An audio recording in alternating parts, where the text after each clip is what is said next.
Break Fix Podcast is all about capturing the living history of people from all over the autosphere, from wrench turners and racers to artists, authors, designers, and everything in between. Our goal is to inspire a new generation of petrol heads that wonder, how did they get that job or become that person? The road to success is paved by all of us because everyone has a story.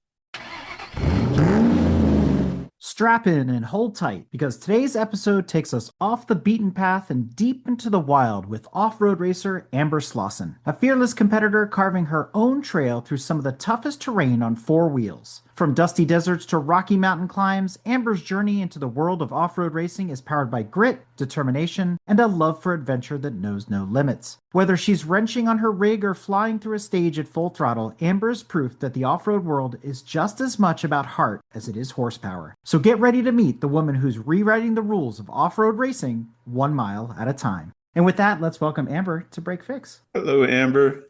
Hi, guys. And joining me tonight is a special co-host, returning to the studio, David Andrews, our resident off-roading expert, who you might remember from the All the Torkums and Jesus Takes the Wheel episodes. So welcome back, Drew. What's up? All right, Amber, like all good break fix stories, there's a super heroine origin. So let's talk about the who, what, when, and where of you. What first drew you in to the world of off-road racing? And do you remember the moment that you knew it was your calling? I was in college and I didn't really have direction. I didn't grow up in off-roading at all. Like my dad and my brothers had dirt bikes and we would go camping and stuff like that. And then when my dad got too old to ride dirt bikes, he had this Toyota pickup and that's kind of what I learned how to drive in. So he kind of got into off-roading that way. And it's because, do you know who Jessi Combs was? Mm-hmm. So just for listeners, Jessi Combs was a female race car driver and a welder and a fabricator. She raced King of the Hammers and she won in spec class the only year they raced it in 2014 and won stock class in 2018, I believe. But anyway, so she passed away in August of 2019 trying to set a land speed record.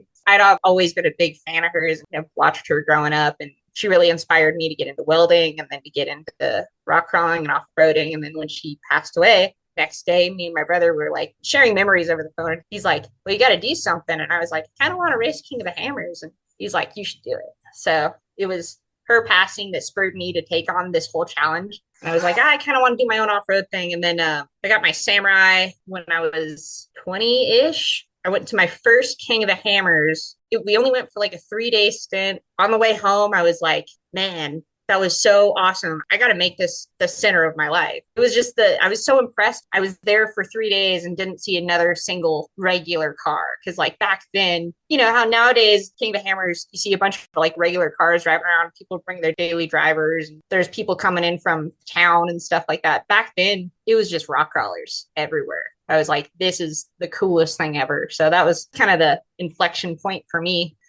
Well, Amber, first off, for our listeners, let's cover what King of the Hammers is. Yeah. So King of the Hammers, it's called the hardest one-day off-road race. It's a lot like the Burning Man of off-road. That's what a lot of people like to call it. It's turned into this like 3-week long, almost like a festival where it all started.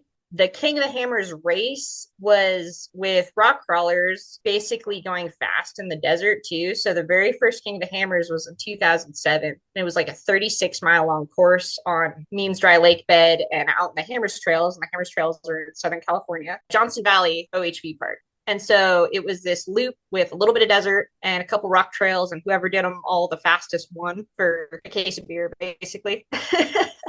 So that kind of evolved into desert racing plus rock racing. And now this year's course, the one that I ran was 120 miles, something around there, I think is usually what they are. So it was about 60 miles of desert for our first lap, which we did twice, and then 20 or 30 miles of rocks. So if you've never been to or seen the rock trails at Johnson Valley, you should go look them up and see how big these rocks are. Yeah, those rocks can beat you up, even just floating over them. You guys are taking them at speed up and down the mountain. Can you describe some of your most challenging races you've ever competed in and how you pushed through it? Oh, wait. Before we get to that, Drew, I thought you would ask her about this Suzuki Samurai. Like, you've had some weird off-roaders. Well, No, hold on. I'm gonna get to that. I'm very curious about the Samurai, but I'm really curious about the whole process that she brought up, bouncing over those rocks. That's tough. It's pretty tolling on a body, especially. And that's something that I've learned going from the Samurai to now I'm in the Bomber is how much more comfortable this car is and how much less I get beat up. When I used to race in my Samurai, I started in 20 and the goal was always just to finish because there's like a 85% attrition rate. So like 85% of cars that enter King of the Hammers don't finish at all. So my goal was to just finish. And I'd usually spend around 10 to 14 hours in the car just trying to get that finish. And it would beat me the heck up. Getting into the Bomber nowadays, it's a lot more comfortable. Like I'm coming off it the next day, less sore, less beat up. But going into it, even when I was just prepping my Samurai, it was October through January because the race is the first week of February. To circle back to your original question, the most challenging thing I've ever had to overcome, it's kind of a hard question for me because a lot of racers don't finish this race because they break.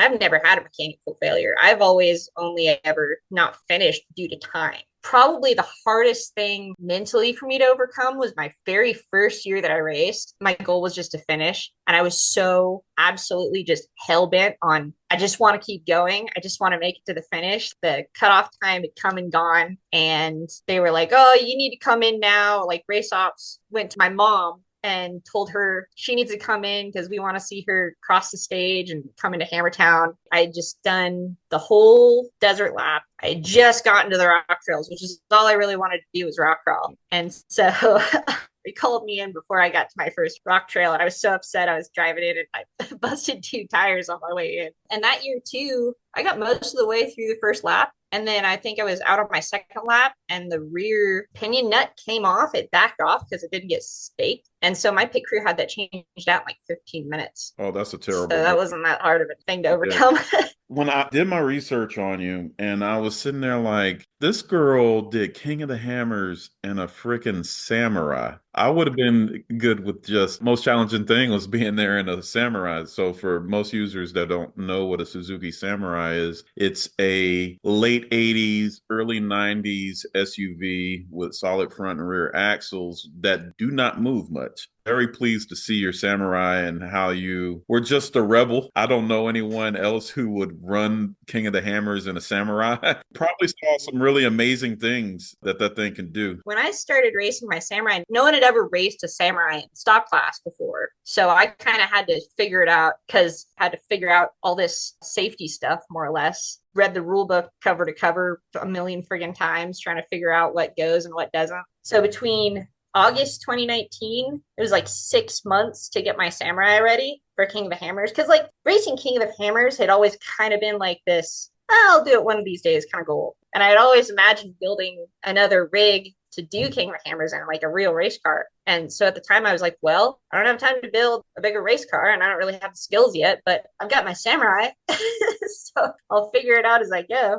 Got through all that stuff, made it through tech. I think I only had to go back to tech once. They sent me back to fix my window nets or something like that and came back and passed, which is pretty good apparently. Made it to the green flag. And so I was the first to race stock class in a Suzuki Samurai. And then I think at our peak, there were 6 Samurais racing in total. You started a trend. Look at you. Yeah, a little bit. Because I mean, they're so cheap. Like I figured my whole program was cheaper than any other race car out there. It was so cool to just put these things together for people that just wanted to go racing. They were just like me racing something that they already had. Cheap, but not fast. Not fast, no.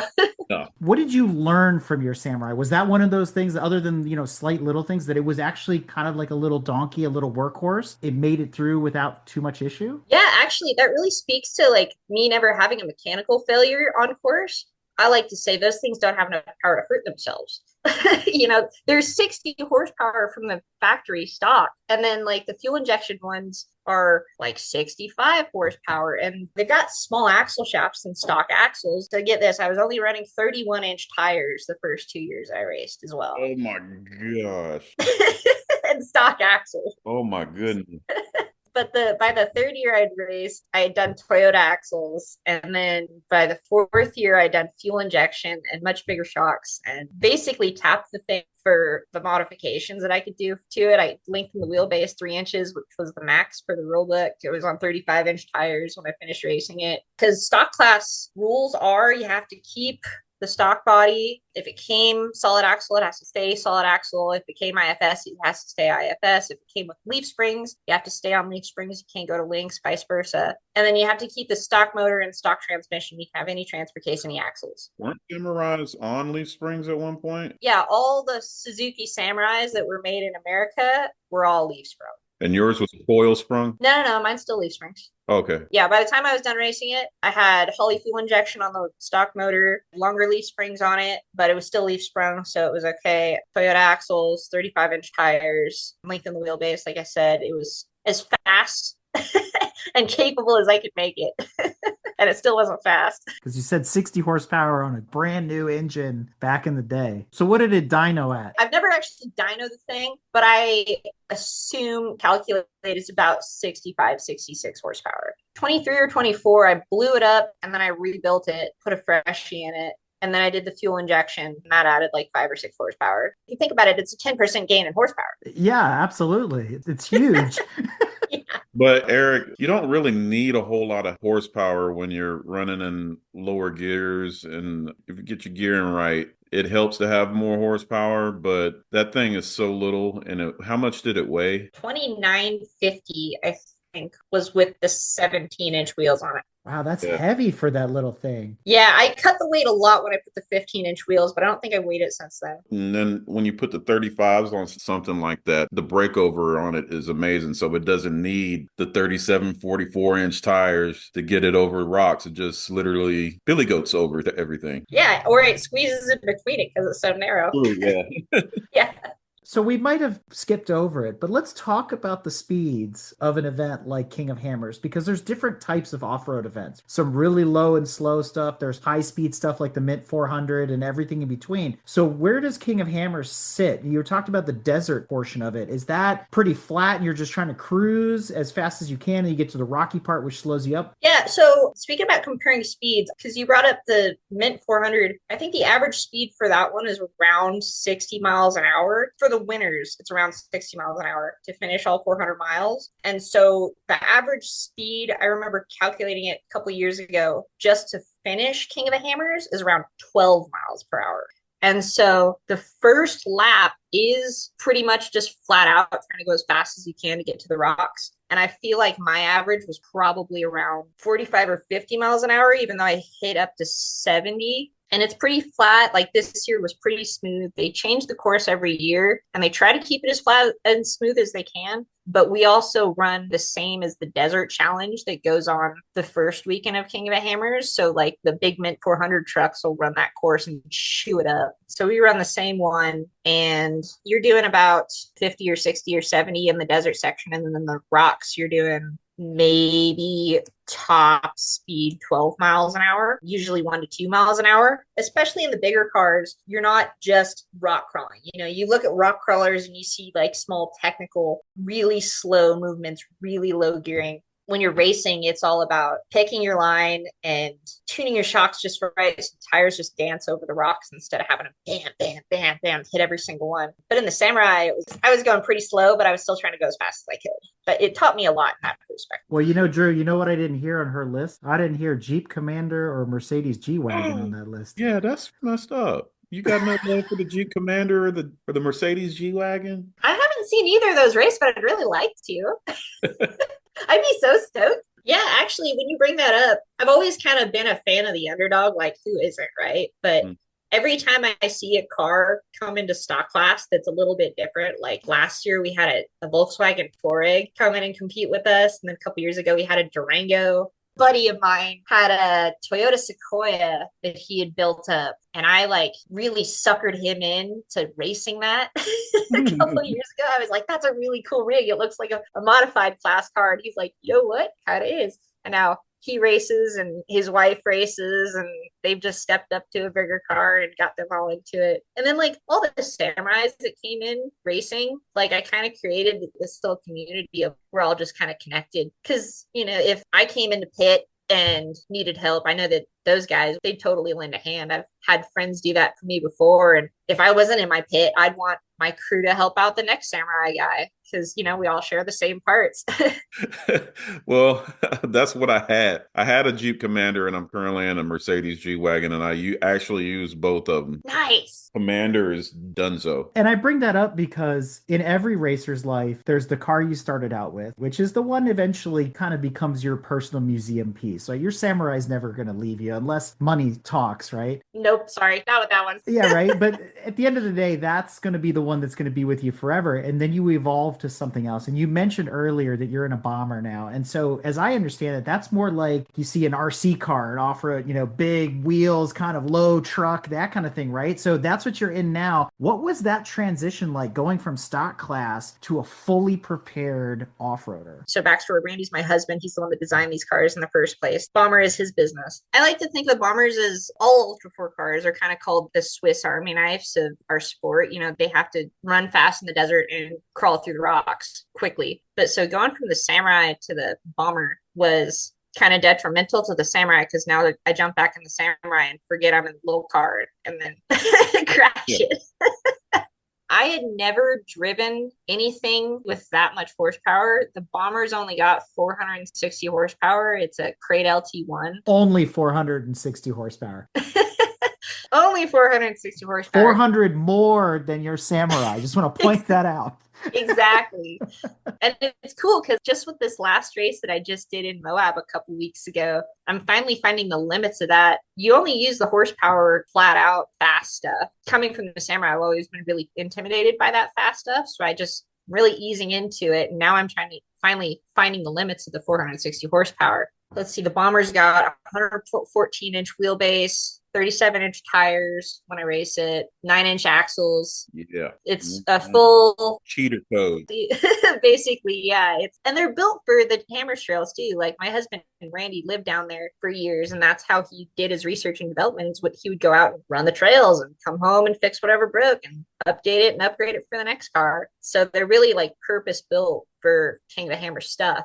I got to know the Hammers trails really well from my Samurai, and I got to know rock crawling really well from my Samurai. And there were a lot of just fundamentals that I learned from small tires and small horsepower and small wheelbase and stuff like that. And it really helped me going into the Bomber because, you can't just go from a pea shooter to a big gun. There's a big learning curve, and all it really took was seat time for me. I think I've got like 8 weeks total worth of seat time at this point in that car or more. 24 was the first time I raced it. 25. I've done 2 more races. I've got 4 races under my belt at this point in that car. So I'm going to lean back into our question from before because speed is important, right? You got 400 extra horses now. What's it like on the open desert? You were able to do 60, maybe 70 in the Samurai, but you're pegging that thing. What's it like in the Bomber? Are you doing 100 plus mile an hour? Oh, no, I wasn't that confident with it this year. I think we did hit 90 at one point across the dry lake bed. There's a nice dry lake bed out in the back of Hammers that you can go as fast as you want to, and then you can let off and go back up on the rock trails. But the Samurai, I really only ever got it up to like 50 or 60 miles an hour, foot to the floor the whole first lap, downhill with wind at your back. But so driving the Bomber on the first lap, it's win or lose the race in the corners. And that's something that I've struggled with recently is just cornering and the timing of it all and braking. Working on coming into a corner, braking, drifting the corner, and then throttling right back into it. Being thrown back in your seat is pretty cool. So it's funny you bring that up because sometimes we talk about how other disciplines of motorsport can help you with your own personal racecraft in your own discipline. And so have you ventured into, let's say, any circuit racing or done any other kind of practice in other cars to get that car control, to build that confidence, to get a better understanding of the cornering and the braking? Or you're just doing it as you're out there? Honestly, haven't had any opportunities to do that sort of thing. I'd totally be open for it. We have BLM land right across the street, but we spend so much time just out practice there, and we'll go from here. We'll do 200-mile loops in a day out to the desert and out around corners and just practice. Then going up to Rubicon is only an hour and a half from us. So rock crawling is right there. And the federal officers don't give you guys any mess for being out there? Yeah, we haven't been hassled off-road. We get yelled at if we try to go on-road. It's free game out there. Imagine that. You mentioned that you're constantly tuning and tweaking on the vehicle to be able to etch out a little bit more time to help your bottom line and help you to win. So what are some of the things that you guys look at to improve the balance and the performance of the vehicle? Mostly what goes into fine tuning that goes into them these days is just shock tuning. So last year I made a point to make more shock tuning appointments. And I think last year alone we did 4 or 5. They were mostly for Randy's car, his 4400 car, but we got my car so freaking dialed. It is arguably better than the big cars now. Wow. I watch videos of this thing, and what you're kind of looking for, the goal is if the car's going straight over rocks, you want the tires dancing over the rocks and you want to watch the chassis stay still. And that's exactly what my car does now. That's where the fine testing and tuning goes into. With every car that we build it as best we can, and there's going to be little tweaks here and there that you got to make. It's mostly shock tuning. Wouldn't the tires also be part of that package as well? Because the air pressure alone, making drastic changes in air pressure would change the way the shocks bound and rebound, because they're all part of that mechanism when it's impacting a stone or whatever it is, right? Yeah, actually, so we'll mess with horsepower depending on what race we're doing. Like for King of the Hammers, we'll run about 25 pounds because you're going fast and you're going slow in the rocks. So you don't want the rocks to beat you up, but you don't want to bust a tire if you hit something hard in the desert. But like this last Moab race that I did was mostly a rock race, and those rocks are harsh. So I bumped mine down to 22 pounds just to give me a little bit more cushion. Playing with that goes into it a lot, and it depends on what we're doing. If we're just running out in the backyard doing laps in the desert, we'll bump it up to 25 and keep it there. Do you see any change in tire pressure like the road racers do, where you're out there and you're running hard, you're in the sun? Do you see the temps and the pressure start to climb and then you have to adjust, or you're not really paying attention to it after you set it? I'm not really paying attention to it. Like I don't whip out a tire gauge when I'm out in the middle of nowhere to check the tire pressures, but we do kind of compensate for it a little bit when we're racing. You know, it's something we keep in mind. It's not like driving on asphalt where you've got that constant tension and traction. You're not building that kind of heat. You know, you've always got a little bit of slip under the tires with the dirt. Kind of keeps them cool. Kind of switching gears a little bit, let's talk about the human side of this, because we talked a lot about the car and the prep and it gets beat up and shock adjustments and stuff like that, but you're getting beat up in the car. There's a lot of prep you got to do. And when I sit down and talk with pro drivers in the road racing world, they always talk about, oh, I jump on the simulator and it's all about hydration. And what's the prep like mentally and physically for off-roading? This is the thing that I love the most is off-roading. It's wheeling and rock crawling and that kind of stuff. So for me, it's super easy to just get into it and just love every minute. All of the prep that I do, I kind of love too. In the last year or so, I've actually I lift weights like 2 or 3 times a week, and I'm trying to get a cardio machine so I can, increase my stamina a little bit. And then I've gotten really hard on my snack game and my hydration game in the car. And that's something that I'm constantly tweaking and tuning on with the last couple races that I've done, is just staying fed and hydrated. Because I wear this fitness monitor, just watching what your body does, or at least me, an hour before I get in the car, my heart rate raises and just stays there the whole race.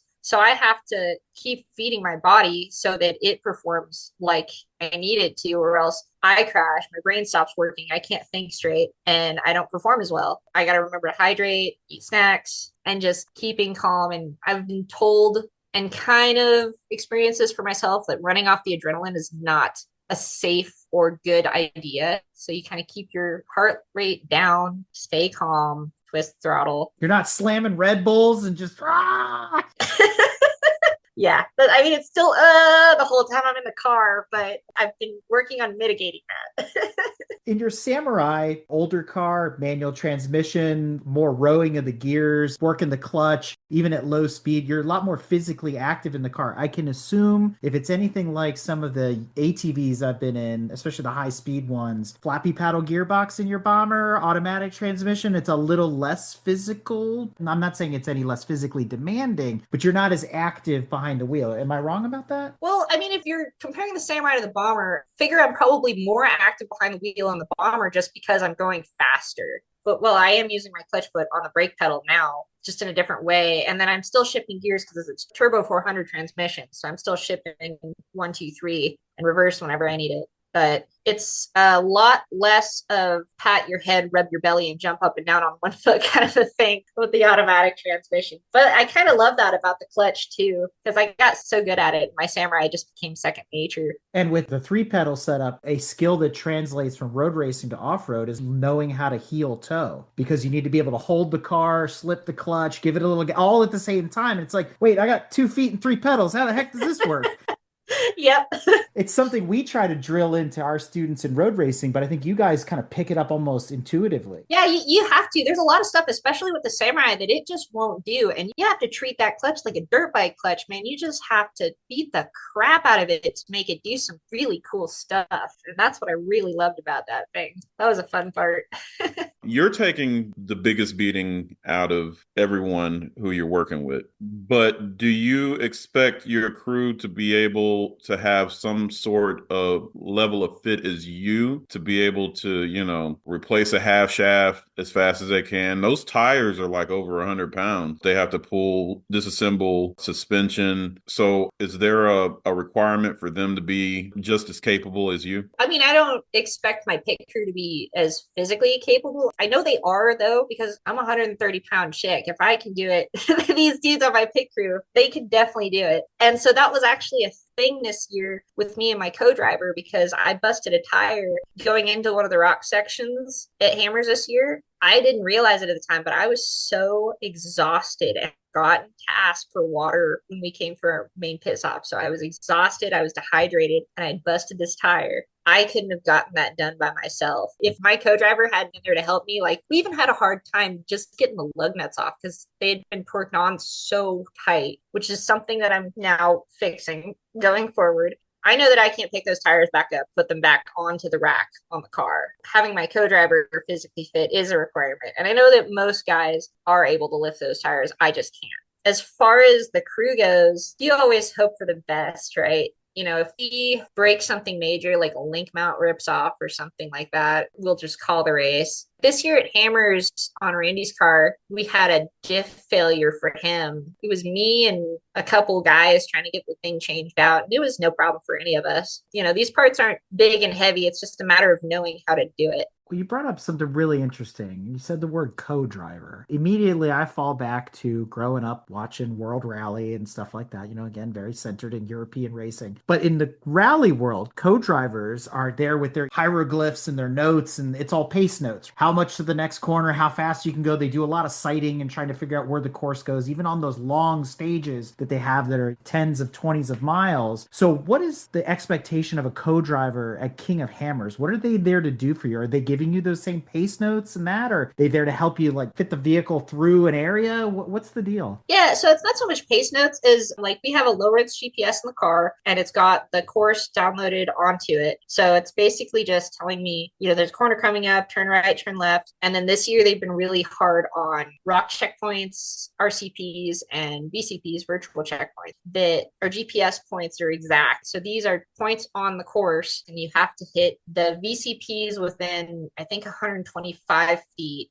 and the RCPs within 50 feet. So we basically have to navigate from point to point to point. Like, it's not like rally where it's just point to point and you have to figure out how to get there. The course is kind of set up for us. We just have to hit those checkpoints. So that's the biggest job of the co-driver, is just to watch the map and make sure we hit those. Also, like I mentioned earlier, when you bust a tire, they need to get out, help. We got stuck a couple times in the rocks, and so the co-driver will hop out and either winch or try to get the car unstuck or something like that. Shout out to my co-driver, Tom, this year. He did a great friggin' job. We got stuck more times than I'd like to admit. Had a ton of issues with, at one point, I was almost with my steering ram into a rock. So we couldn't winch forward, couldn't pull ourselves backwards. I was bellied on a rock and we had to get the high lift jack off. And he tried to jack up every corner of the car, get some traction somewhere to get it unstuck. It finally worked, but just the high lifts didn't want to cooperate most of the time. So that's pretty much co-driver duties. So, Drew, this goes back to what you've always told me, which is never go off-roading alone. Never.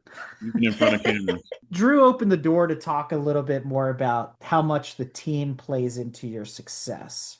We've heard from drag racers what it's like behind the scenes, and they come in from a run and they got to thrash and, tear motors down and replace clutches and all this kind of stuff. What's the dynamic like at an off-road event behind the scenes? Oh, it's definitely still a thrash sometimes. And so we try to prep these cars as best we can while we're at home in the shop where everything's nice. But sometimes things do break out there, and you do have to come back and absolutely thrash the car the night before the race. A couple of years ago, Randy brought two cars. He had a 4400 unlimited car and a 4800 limited class car that he was racing. One of them blew a transmission and the other one cracked the axle housing. We thrashed to get those things ready. One of them was the day before qualifying, and the other one was like 2 days before the actual race. Sometimes you pull the car into the tent from pre-running and find something's absolutely broken and needs to be fixed right now, and you just don't go to bed until it's fixed. And then you try to get as much sleep as you can until the next day, and then either you got to qualify or you got to race. Sometimes it's like that. Thankfully, it hasn't been like that in the last couple of years, and I like to keep it that way. So I'm going to keep prepping my cars well. But yeah, and that's kind of the beauty of hammers too, is if you camp close to Hammertown, you'll hear grinders and cars revving and that kind of stuff going all night long. And it's kind of part of our culture, if you want to put it that way. Yeah. Even just in rock crawling and off-roading in general, if you break on the trail, sometimes you're out there fixing it after dark and all the way through the night just to get home the next day, go to work. And that's why we tow our rigs in. Yeah. No rigs help. Well, this might be intimidating to a lot of people that look at this stuff and they don't have any clue like what goes on in the background. What are some of the biggest misconceptions people have about off-road racing? I know everybody thinks it's dirty, and it definitely is. Probably the biggest one is that we don't care about our public land and we're just here to mess it up, which is completely not true. It's this balance where we love what we do and we have to keep the land nice to keep doing it. It's really funny. They were really hard on the RCPs, the rock checkpoints and stuff this year. And they told us we have to hit them because they didn't want us blazing other trails next to the actual rock trail. They wanted us to stay in the rock trail. And so we do things like that to minimize the impact on the environment. There's also Sons of Smokey and Tread Lightly will come out and do trash pickups every night because the place does get pretty trashed. I know King of the Hammers works a lot with the BLM, especially throughout the year, to keep the trails nice and keep Johnson Valley OHV good for the rest of us. But there's a lot of stuff that I do too with Rubicon Trail Foundation, for example, is trying to set a good example of people that need to be out there and keep our trails nice and don't trash the place and don't drive off trail. And, it's little stuff that seems like it should be common knowledge, common sense, but it really isn't. And I've seen that side of it. It's just a matter of teaching people when you come out here, we have to treat this stuff with respect or else we're going to lose it.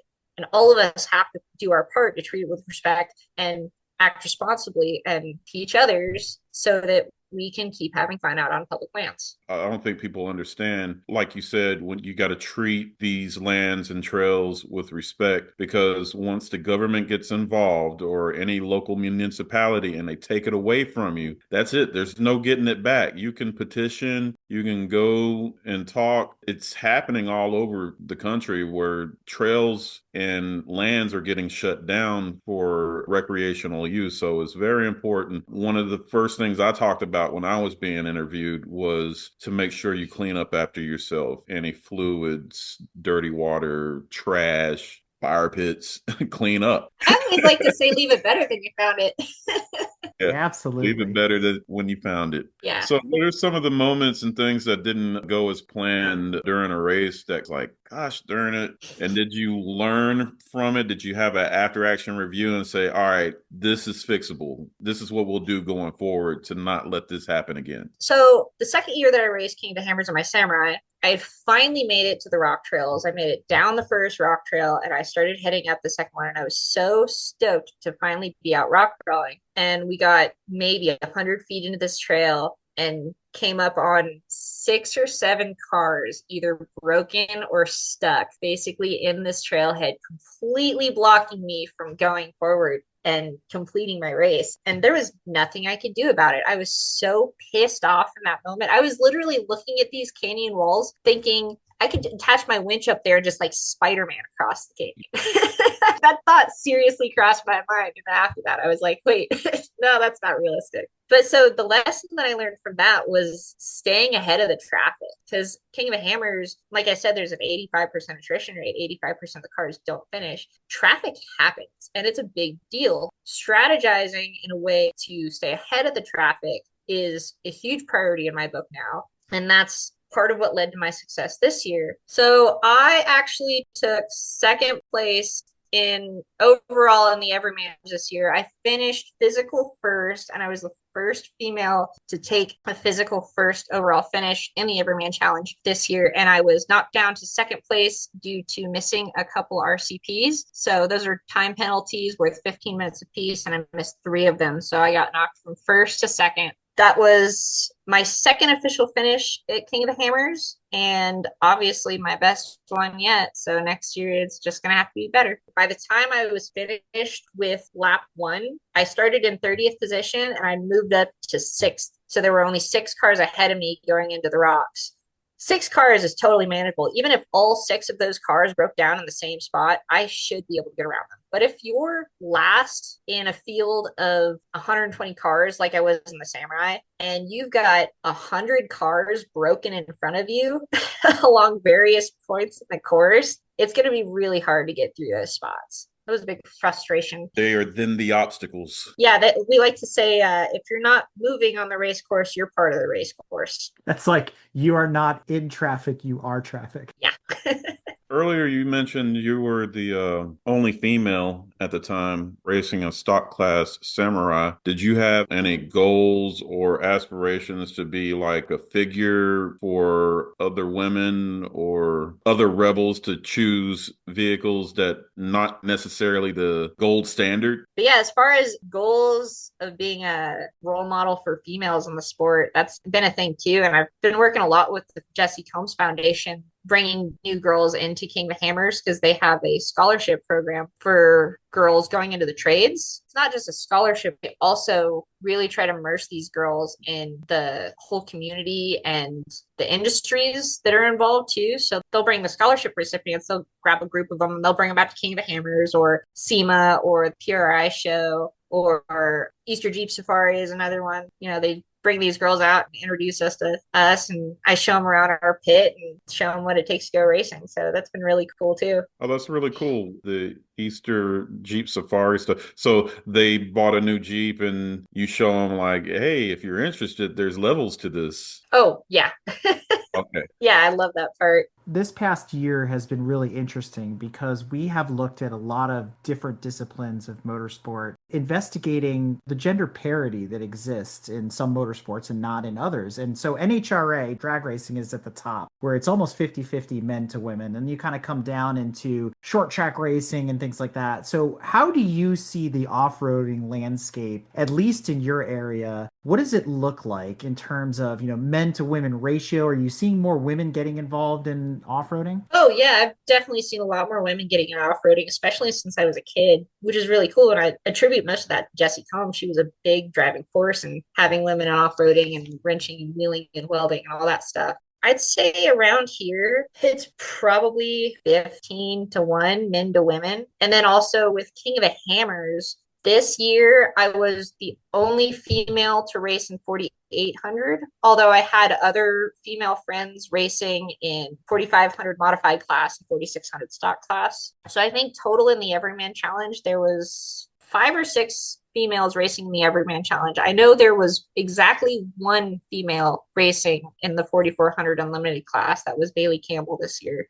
And I've actually become friends with a lot of the females that have started racing after me, and a lot of them that came before me too. So it's fun to have that little friend group, and we all bring each other up and help each other out. So what do you think off-roading could do to make the sport more inviting to women? That's a good question, because in general, we don't like to get dirty. And it's a really dirty sport. The thing that really drew me to it was the independence of it all. First of all, like when I was a kid and having my own car and being able to drive places and take myself places was awesome. That was paramount.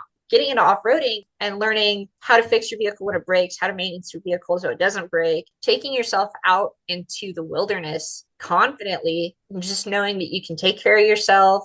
Whatever happens, you're not going to die for the most part. Just having that confidence to be able to go out and do these solo trips. It's been a building block for me in a way, just like a pushing factor. When I'm out by myself, I can go out by myself first and foremost. And then when I am out by myself and something happens, I know that I can get myself out of it. Circling back to your question, and this is something that I push for, is showing people, especially women, that these are attributes that they already have in them. It's just a matter of knowing that you can do it. Whether you think you can or you think you can't, you're right. Do you think having representation in organizations like Women in Motorsports North America or Shift Up Now or some of the other groups out there that represent women racers, would that help with inviting more off-roaders in, especially young girls? Oh, yeah, for sure.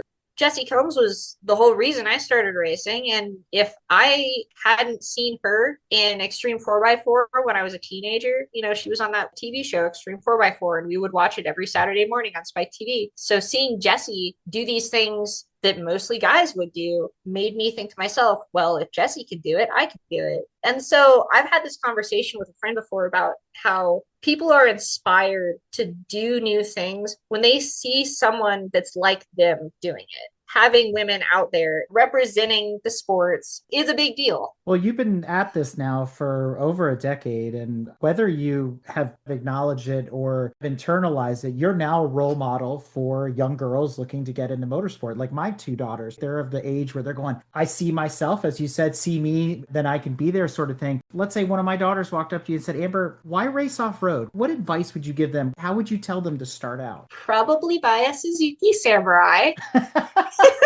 Or a Jeep Commander. Or a Jeep Commander. She says begrudgingly. Yeah, because that's kind of how I got started, was when I bought my Samurai and I just kind of dove into it. I just wanted to learn all the stuff that I could. Would it be worth coming in and basically shadowing by maybe starting out as a co-driver or something? Yeah, that is another way. So if we go all the way back, if someone came to me and asked, how do I get into off-road racing? I would tell them, get on with pit crew, find a friend who races. I'm a friend who races. Here, come here, be part of my pit crew. Just hang out with us at the campfire, like see what goes into this. And that's kind of how I got started in racing too. So 2014 was my first King of the Hammers, and me and my family all volunteered the whole first year, and we volunteered every year since. So having that behind the scenes perspective of the whole event really helped a lot too. That would probably be my number one piece of advice to any regular Joe or Jody out there looking to get into these kinds of events, is volunteer first. They're always looking for volunteers. It's a great behind the scenes thing to do. You really see the inner workings of the whole situation. And then from there, you're going to meet people. You can get on a pit crew, start seeing what it takes to be on pit crew, go from there to a co-driver. You just work your way up. It's kind of like how I started welding, start sweeping floors, same kind of thing. You work your way up. What's next for you? When will we see you running the Mint 400, or maybe NASCAR is in your future? Dirt oval. Yeah. A little bit more flatter, straighter, softer. Oh, What's gosh. next for you? What's coming up? So the next thing for sure is King of the Hammers next year. That's all I've got planned for sure. May or may not race Vegas to Reno this year, which would be a big one for me. That's a bucket list. That would be a fun thing. And that's about it. That's about all I've got planned. I try not to plan too far in advance, but if opportunities pop up, sometimes I say no. It's sometimes the stupidest thing I ever say, but I catch myself or I go back and say yes. So we're going to see you on TV. I'm going to be rooting for you. 100%. Like, I talked to her. Oh, thank you. She better win. We can get some stickers on her rig, at least, if nothing else. Matter of fact.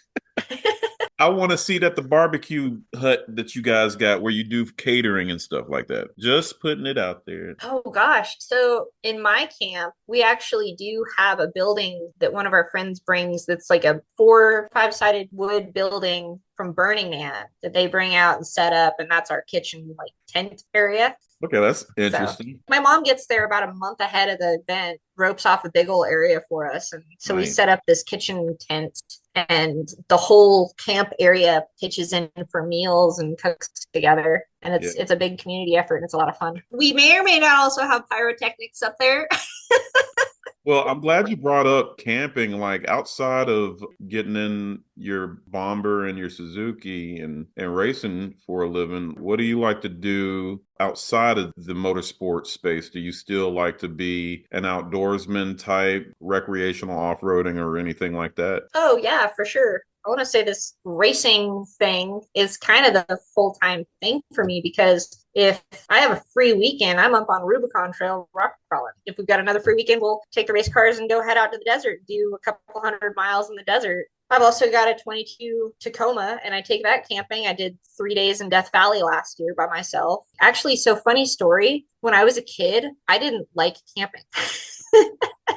We would go to Java Canyon in Southern California so my dad and my brothers could go dirt bike riding every year. And I would sit and play on my Game Boy. It kind of snowballed. But yeah, I also ride dirt bikes too. So we'll go out and do that behind the house. I just love every part of the stuff I get to do every day. I get to come in and work in the shop and build cool stuff and make customers happy. And then after work, I go out and play in the hills and go to the river and go camping, stuff like that. Well, I got to tell you, one of my bucket lists is to get out to the Rubicon Trail and experience that, whether I'm driving or being a passenger. I've always wanted to see that and go on top of the mountain wherever that, I call it a river lake, but it's a big old lake on top of a mountain somewhere. And people jump into that lake all the time from like a big boulder. And it's on the Rubicon Trail. It might be Buck Island Lake. In case you ever do want to come out, I run an event called Suzuki Con. It's mostly for samurais, but I let anyone come. I gear it towards new people coming to the Rubicon.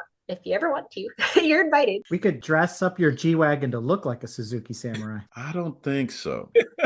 Well, I got some things I want to do to that thing first before I even think about hitting it. Actually, stock, I think that thing could tackle the Rubicon Trail. It's a freaking tank. When you get up under them, they are so simple. They have radius arms and they're just beefy. They don't have control arms or a leaf spring or anything like that. It's a coil and a big metal arm directly connected to the body. I have yet to see a G-Wagon out on Rubicon. I'm going to be stoked the day that I do see one out there. But I think either way, get some armor under it or else it ain't going to be the same coming out. Maybe we can trade some information and I'll send you some photos. And I have a YouTube channel as well with videos of me scaling walls. Oh, cool. Nothing like what you do. That would be super cool to see. All right, Amber, we've reached that part of the episode where I like to invite our guests to share any shout outs, promotions, thank yous, or anything else that we haven't covered thus far. If you want to reach out to me, if you're interested in my event, ZukiCon, or you want to learn more about Bomber or King of the Hammers or any kind of off-road racing, you can reach out to me on Instagram. My handle is Daburrs, Daburrs. And if you have to ask, it kind of sounds like my name, Amber, Daburrs. Or you can look up Two Stone Racing on Facebook. Check us out. All right, folks, that wraps up another adrenaline-fueled episode of Break Fix. We had an absolute pleasure diving into the dirt, grit, and glory of off-road racing with the unstoppable Amber Slawson. From her early days behind the wheel to the high-octane challenges that she tackles today, Amber gave us a powerful glimpse into what it takes to thrive in one of motorsport's toughest arenas. Her passion, resilience, and drive are nothing short of inspiring, not just for racers, but for anyone chasing the dream off the beaten path. And with that, Amber, I can't thank you enough for coming on Break Fix, sharing your story with us, and we wish you the best of luck. We want to see more trophies in the trophy case for you from King of Hammers and other events. And I want to see you at the Mint. We're going to be rooting for you. I've been to the Mint, just haven't raced it yet. So I'll see you there. We want to see you in it, not at it. Okay, maybe. All in butt. Yeah. Please tell me you got your inspiration from the police car episode of Top Gear when Richard Hammond built one with the spike strip in the front. You remember that? With all the glowy lights and the pink foo-foo trim and all that? Gosh, I don't know if I've seen that one. Oh, yeah, it's a classic. Gosh. I think that's the last time I've seen a Suzuki Samurai was on Top Gear like 20 years ago. There was a second time I saw a Suzuki Samurai, and that was also on Top Gear. And they used one in their Bolivia special. James May drove one. And I remember how slow it was compared to the Range Rover and the FJ and all this other stuff that they had. But at the end, it was the most reliable. And it made it through that whole journey that they took, which was like 1,200 miles or so. Okay, I gotta go back and watch that one now. Go ahead. I don't know why when you said Burning Man, my mind shifted to the Fire Festival, and I imagined this guy standing there with nothing around him, and that was the kitchen. I'm sorry, I was just like, my mind was wandering Lines of fire somewhere needles else. going to the kitchen. And on that bombshell, it's time to end. Amber, thank you for your time. I enjoyed this. Good luck. Thank you, guys.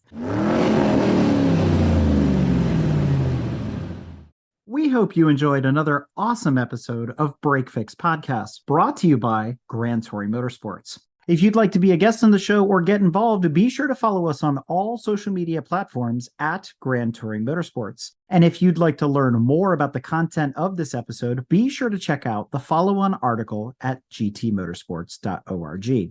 We remain a commercial-free and no annual fees organization through our sponsors, but also through the generous support of our fans, families, and friends through Patreon.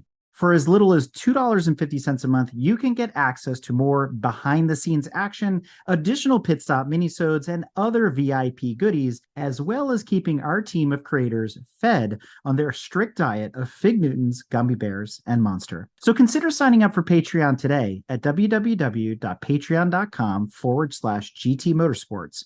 And remember, without you, none of this would be possible.